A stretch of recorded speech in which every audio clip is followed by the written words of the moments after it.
Welcome back to another episode of NBL Now. It is the off season, but there's plenty happening. And if you were lucky enough to watch the Trans-Tasman series from last week, whether you're an Australian fan or a New Zealand fan, one man that you couldn't have missed performed very, very well. He's a new signing for the Breakers this year. Taylor Britt joins me now, mate. Thanks for jumping on. How you doing? Yeah, thanks for having me. Doing pretty good, thanks. It's a bit of a reintroducing, I guess, here for you to NBL fans, because you have been a part of the NBL, Perth Wildcats DP. You've been around long enough for people who have been around the NBL long enough to know who you are, but joining now the Breakers, getting back home. How's it all been since this came out? Yeah, it's been awesome. Yeah, it came out of the blue, I guess, just playing here in Canterbury with the team success and individual success I've had recently. I'm super excited to be back in the league and prove to myself and everyone else that I belong to be there. It's a fascinating story because, again, as I mentioned, you've had that time in Perth, which we will touch on, but the last few years, because you've played exceptionally well, and I'm not just talking about the last Trans-Tasman series, the whole series, especially that last game of that historical win for the Tall Blacks, but you've been playing at a really high level for a few years now. What's going through your mind is, I'm sure each year you're like, I want to get back in the NBL. It didn't happen that year. It didn't happen that year. Was there any sort of doubts that it might not happen again, or did you just trust your process? Yeah, no, for sure there was doubts. I felt like I was playing good enough basketball, but I understand there's only limited spots in the league, and there's a lot of talent around Australia and New Zealand right now. So I was just going to stay here in Canterbury. I'm really lucky to have the resources we have here. We've got full year coaching, S&C, and all that. So just keep working on my game, and it eventually paid off. The Trans-Tasman series in particular, I talk about a historical win. It's been over 5 years since New Zealand had beat Australia. You played a massive role in that. What did it mean to be able to go into that game in front of a crowd like that there were, get that win? And I know it didn't obviously mean winning the series, but as we talk about where New Zealand basketball's been in its history, where it's been recently to where it's going, it's super exciting. I'm sure you were stoked to be part of it. Yeah, for sure. I was actually on that team in Brisbane that won. I didn't get to play in that game, but to be involved with that and now, I guess, play a large part in getting a win on home soil, it was really special. We felt like we kind of let that first game get away from us. And Judd, he really challenged us. He challenged me especially, which I really appreciate from him, just to be more aggressive and to get a win in New Zealand. On the back of all the work that we've been doing over the past years and growing the group, and I guess it's a dream always beating Australia.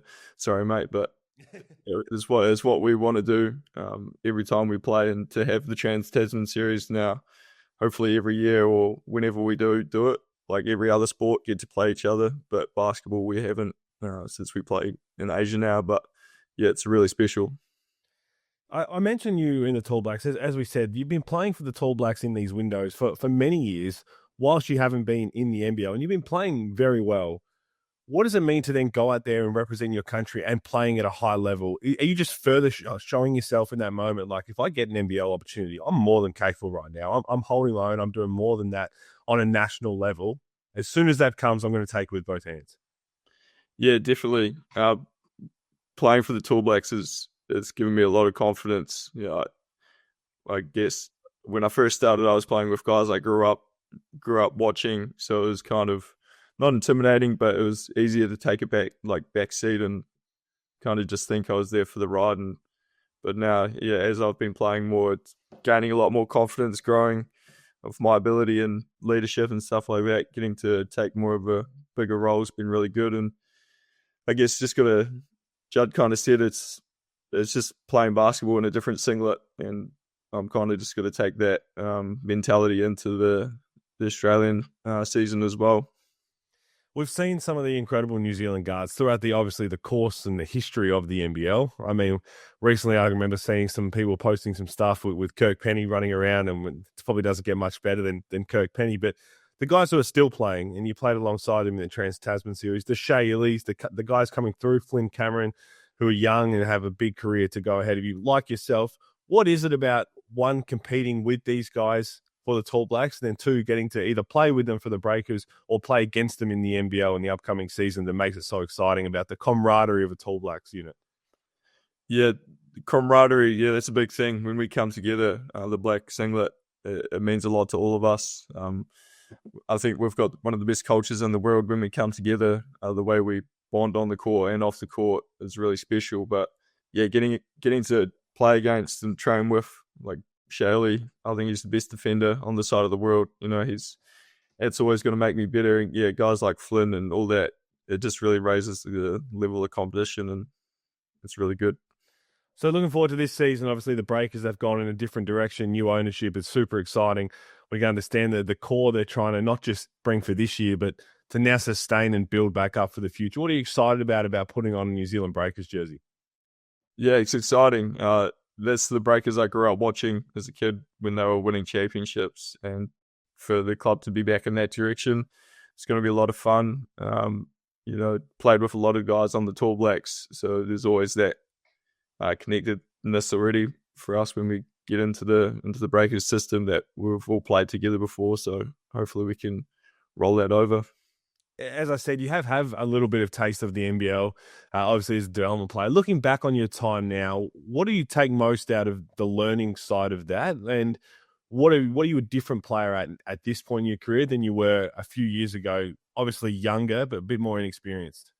Yeah, for sure. I love my time in Perth. It was amazing. I learned a lot. You know, guys like Damien Martin, Jesse Wagstaff, Mitch Norton, all those guys, like learning from them and their habits and what it takes to build a winning culture. I think that's what I really took away, just the work they do, how good of people they are and how that translates to team success. I guess, yeah, I was a bit younger.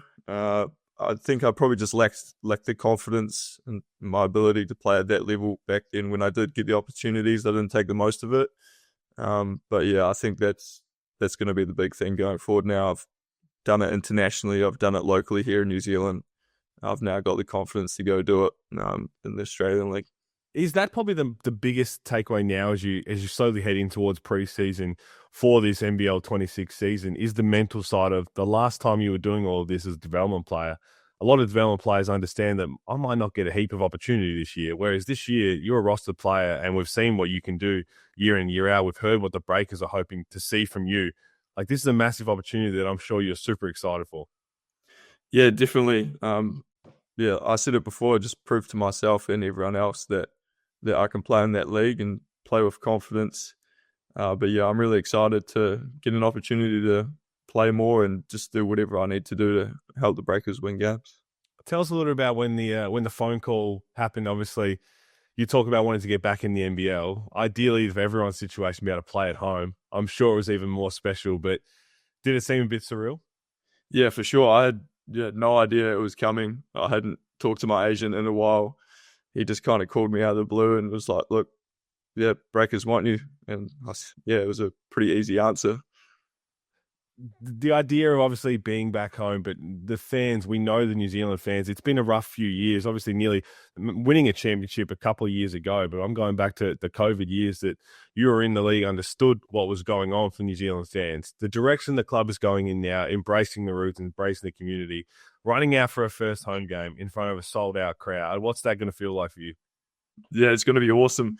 It's not quite home for me, but yeah, playing in front of the Breakers fans, it's going to be really exciting. You know, I've seen all the stuff, all the fans commenting how they want more Kiwi players and all that stuff. So I'm sure they're going to be really behind us this year. I have to ask because, again, we've seen obviously Australia. Ruben Tarangi's coming back home. Once you play in a Trans-Tasman series, and once you represent in a FIBA window and you have the opportunity to just be with each other all the time, play against each other in practice, when you eventually are matching up on them in an NBL game, is there any trash talk going on? Is there any bit of extra added spice to it? Is there anyone who stands out in more in particular who likes to talk some trash? I myself don't do too much of it, but I will say Kyle Isaac, he's starting to grow into it when we're playing each other. Well, he's on my team, but when we're playing fellow Tall Blacks, yeah, he likes to dish it out, which is good. No, I love it. Again, I think besides the Trans-Tasman series for Australians, everybody loves to see New Zealand basketball succeed. We love the area, the trajectory that it's all heading in. And lastly, before I let you go, for New Zealand fans that are maybe just starting to see what you can do on the top level, what are they going to expect from Taylor Britt this season? Like to play at a fast pace. I like to say that I've built some good leadership qualities over the years, and I like to set the table for my teammates. But yeah, I'm excited to get out there and show everyone what I can do. Mate, we're excited to see it as well. Congratulations on getting this other opportunity. I know this is just the beginning of what's going to be a very, very long and successful NBL career. So good luck with it, and good luck for the Breakers for this upcoming season. Thanks, mate. Appreciate it.